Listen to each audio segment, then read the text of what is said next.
ఇక డీటెయిల్స్ చూస్తే 79వ స్వాతంత్ర దినోత్సవం సందర్భంగా దుబ్బాక ఎమ్మెల్యే క్యాంపు కార్యాలయం, దుబ్బాక మున్సిపాలిటీ గాంధీ విగ్రహం, ప్రభుత్వ ఆసుపత్రి, మున్సిపల్ కార్యాలయం, ఎంపీడీఓ, ఎంఆర్ఓ కార్యాలయంలో చేనేత సహకార సంఘం జాతీయ జెండాను ఎగురవేశారు. అనంతరం ఆయన మాట్లాడుతూ దుబ్బాక నియోజకవర్గం అభివృద్ధిలో వెనుకబాటు జరుగుతోందని ఆయన అన్నారు. కేవలం కాంగ్రెస్ ప్రభుత్వంలో ఉన్న ఇక్కడ నాయకులు తమ పబ్బం గడుపుకోవడానికి ప్రయత్నిస్తున్నారని ఆయన ఎద్దేవా చేశారు.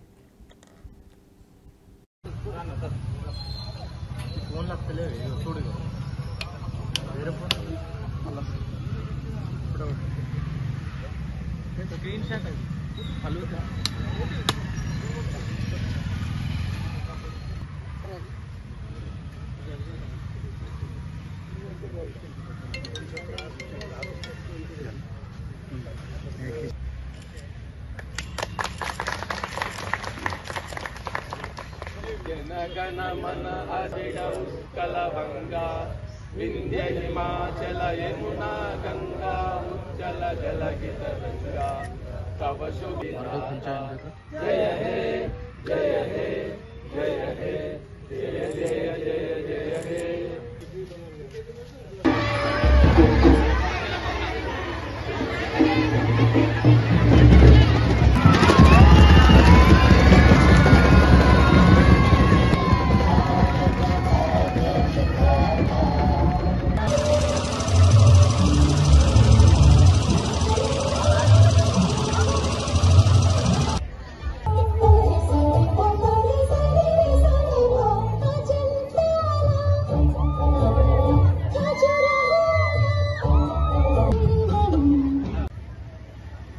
దుబ్బాకలో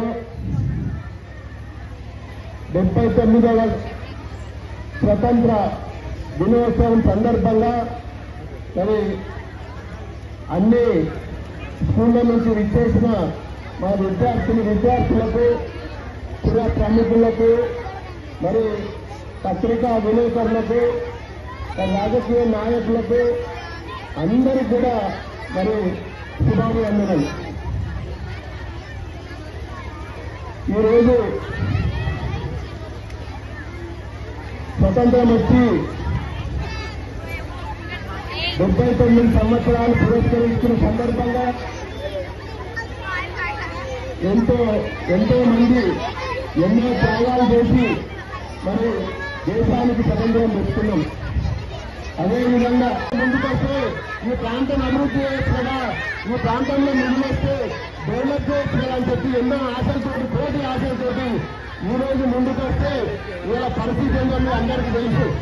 ఇవాళ తెలంగాణలో ఉన్న 119 మంది 119 నియోజకవర్గాల 119 ఎమ్మెల్యేలు మరి ఇదే పరిస్థితి ఉన్నది. కనీసం రోడ్లకు గుంటలు కూడా మోసే పరిస్థితి లేదు. ఎక్కడైనా మరి రోడ్ల గ్రామంలో ఉన్నాయి.